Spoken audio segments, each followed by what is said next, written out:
Welcome back, everybody. This is day 71, if you can believe that. Day 71.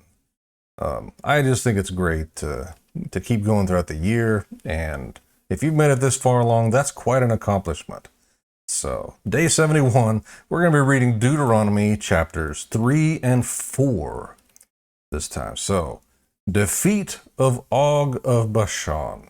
Chapter 3, and Moses is still talking to the Israelites. Then we turned and went up the road to Bashan, and King Og of Bashan came out against us with his whole army to do battle at Edrei. But the Lord said to me, "Do not fear him, for I have handed him over to you, along with his whole army and his land. Do to him as you did to King Sihon of the Amorites, who lived in Heshbon." So the Lord our God also handed over King Og of Bashan and his whole army to us. We struck him until there was no survivor left. We captured all his cities at that time. There wasn't a city that we didn't take from them. 60 cities. The entire region of Argob, the kingdom of Og in Bashan. All these were fortified with high walls, gates, and bars, besides a large number of rural villages. We completely destroyed them, as we had done to King Sihon of Heshbon, destroying the men, women, and children of every city. But we took all the livestock and the spoil from the cities as plunder for ourselves. The land of the Transjordan tribes. At that time we took the land from the 2 Amorite kings across the Jordan, from the Arnon valley as far as Mount Hermon, which the Sidonians call Sirion, but the Amorites call Senir, all the cities of the plateau, Gilead, and Bashan, as far as Selkah and Edrei, cities of Og's kingdom in Bashan. Only King Og of Bashan was left of the remnant of the Rephaim. His bed was made of iron. Isn't it still in Rabbah of the Ammonites? It is 13.5 feet long and 6 feet wide by a standard measure. At that time we took possession of this land. I gave to the Reubenites and Gadites the area extending from Aroer by the Arnon valley and half the hill country of Gilead, along with its cities. I gave to half the tribe of Manasseh the rest of Gilead and all Bashan, the kingdom of Og, the entire region of Argob. The whole territory of Bashan used to be called the land of the Rephaim. Yair, a descendant of Manasseh, took over the entire region of Argob, as far as the border of the Geshurites and Maacathites. He called Bashan by his own name, Yair's villages, as it is today. I gave Gilead to Machir, and I gave to the Reubenites and Gadites the area extending from Gilead to the Arnon valley. The middle of the valley was the border, and up to the Jabbok river, the border of the Ammonites. The Arabah and Jordan are also borders from Kinneret as far as the sea of the Arabah, the Dead Sea, under the slopes of Pisgah on the east. I commanded you at that time, the Lord your God has given you this land to possess. All your valiant men will cross over in battle formation ahead of your brothers the Israelites. But your wives, dependents, and livestock, I know that you have a lot of livestock, will remain in the cities I have given you until the Lord gives rest to your brothers, as he has to you. And they also take possession of the land the Lord your God is giving them across the Jordan. Then each of you may return to his possession that I have given you. The transfer of Israel's leadership. I commanded Joshua at that time, your own eyes have seen everything the Lord your God has done to these two kings. The Lord will do the same to all the kingdoms you are about to enter. Don't be afraid of them, for the Lord your God fights for you. At that time, I begged the Lord, Lord God, you have begun to show your greatness and your strong hand to your servant. For what God is there in heaven or on earth who can perform deeds and mighty acts like yours? Please, let me cross over and see the beautiful land on the other side of the Jordan, that good hill country and Lebanon. But the Lord was angry with me because of you, and would not listen to me. The Lord said to me, that's enough. Do not speak to me again about this matter. Go to the top of Pisgah, and look to the west, north, south, and east, and see it with your own eyes, for you will not cross the Jordan. But commission Joshua and encourage and strengthen him, for he will cross over ahead of the people and enable them to inherit this land that you will see. So we stayed in the valley facing Beth Peor. Call to obedience, chapter 4. Now, Israel, listen to the statutes and ordinances I am teaching you to follow, so that you may live, enter, and take possession of the land the Lord, the God of your ancestors, is giving you. You must not add anything to what I command you, or take anything away from it, so that you may keep the commands of the Lord your God I am giving you. Your eyes have seen what the Lord did at Baal Peor, for the Lord your God destroyed every one of you who followed Baal of Peor. But you who have remained faithful to the Lord your God are all alive today.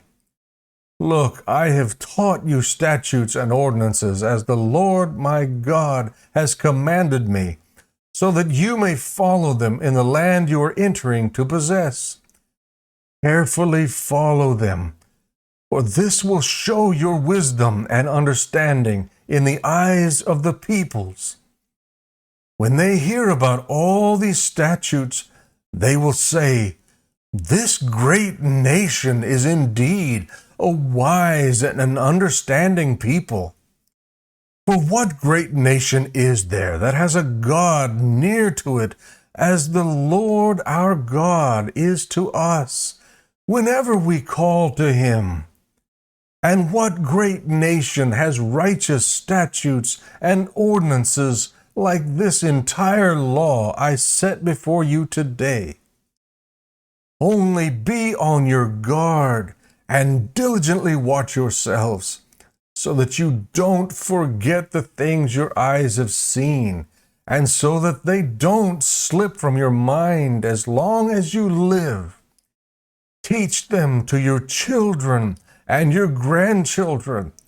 The day you stood before the Lord your God at Horeb, the Lord said to me, assemble the people before me, and I will let them hear my words, so that they may learn to fear me all the days they live on the earth, and may instruct their children. You came near and stood at the base of the mountain, a mountain blazing with fire into the heavens, and enveloped in a totally black cloud. Then the Lord spoke to you from the fire. You kept hearing the sound of the words, but didn't see a form. There was only a voice. He declared his covenant to you. He commanded you to follow the 10 commandments, which he wrote on 2 stone tablets. At that time the Lord commanded me to teach you the statutes and ordinances for you to follow in the land you are about to cross into and possess, worshiping the true God. Diligently watch yourselves, because you did not see any form on the day the Lord spoke to you out of the fire at Horeb. So you don't act corruptly and make an idol for yourselves in the shape of any figure, of male or female form, or the form of any animal on the earth, any winged creature that flies in the sky, any creature that crawls on the ground, or any fish in the waters under the earth. When you look to the heavens and see the sun, moon, and stars, all the stars in the sky, do not be led astray to bow in worship to them and serve them. The Lord your God has provided them for all people everywhere under heaven. But the Lord selected you and brought you out of Egypt's iron furnace to be a people for his inheritance, as you are today. The Lord was angry with me on your account. He swore that I would not cross the Jordan and enter the good land the Lord your God is giving you as an inheritance. I won't be crossing the Jordan because I'm going to die in this land. But you are about to cross over and take possession of this good land. Be careful not to forget the covenant of the Lord your God that he made with you, and make an idol for yourselves in the shape of anything he has forbidden you. For the Lord your God is a consuming fire, a jealous God. When you have children and grandchildren, and have been in the land a long time, and if you act corruptly, make an idol in the form of anything, and do what is evil in the sight of the Lord your God, angering him, I call heaven and earth as witnesses against you today, that you will quickly perish from the land you are about to cross the Jordan to possess. You will not live long there, but you will certainly be destroyed. The Lord will scatter you among the peoples, and you will be reduced to a few survivors among the nations, where the Lord your God will drive you. There you will worship man-made gods of wood and stone, which cannot see, hear, eat, or smell.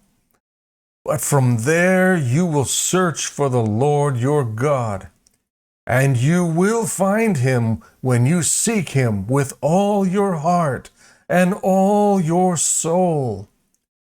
When you are in distress and all these things have happened to you, in the future you will return to the Lord your God and obey him. He will not leave you, destroy you, or forget the covenant with your ancestors that he swore to them by oath, because the Lord your God is a compassionate God. Indeed, ask about the earlier days that preceded you, from the day God created mankind on the earth, and from one end of the heavens to the other. Has anything like this great event ever happened, or has anything like it been heard of? Has a people heard God's voice speaking from the fire as you have, and lived? Or has a God attempted to go and take a nation as his own out of another nation by trials, signs, wonders, and war, by a strong hand and an outstretched arm, by great terrors, as the Lord your God did for you in Egypt before your eyes? You were shown these things so that you would know that the Lord is God. There is no other besides him. He let you hear his voice from heaven to instruct you. He showed you his great fire on earth, and you heard his words from the fire. Because he loved your ancestors, he chose their descendants after them, and brought you out of Egypt by his presence and great power, to drive out before you nations greater and stronger than you, and to bring you in and give you their land as an inheritance, as is now taking place. Today, recognize and keep in mind that the Lord is God in heaven above and on earth below. There is no other. Keep his statutes and commands, which I am giving you today, so that you and your children after you may prosper, and so that you may live long in the land the Lord your God is giving you for all time. The cities of refuge. Then Moses set apart 3 cities across the Jordan to the east. Someone could flee there who committed manslaughter, killing his neighbor accidentally, without previously hating him. He could flee to one of these cities and stay alive. Betzer, in the wilderness on the plateau land, belonging to the Reubenites. Ramoth in Gilead, belonging to the Gadites. Or Golan in Bashan, belonging to the Manassites. Introduction to the Law. This is the law Moses gave the Israelites. These are the decrees, statutes, and ordinances Moses proclaimed to them after they came out of Egypt, across the Jordan, in the valley facing Bet Peor, in the land of King Sihon of the Amorites. He lived in Heshbon, and Moses and the Israelites defeated him after they came out of Egypt. They took possession of his land, and the land of Og, king of Bashan, the 2 Amorite kings who were across the Jordan to the east, from Aroer on the rim of the Arnon Valley, as far as Mount Sion, that is, Hermon, and all the Arabah on the east side of the Jordan, as far as the Dead Sea, below the slopes of Pisgah. May the Lord bless the reading and study of his word.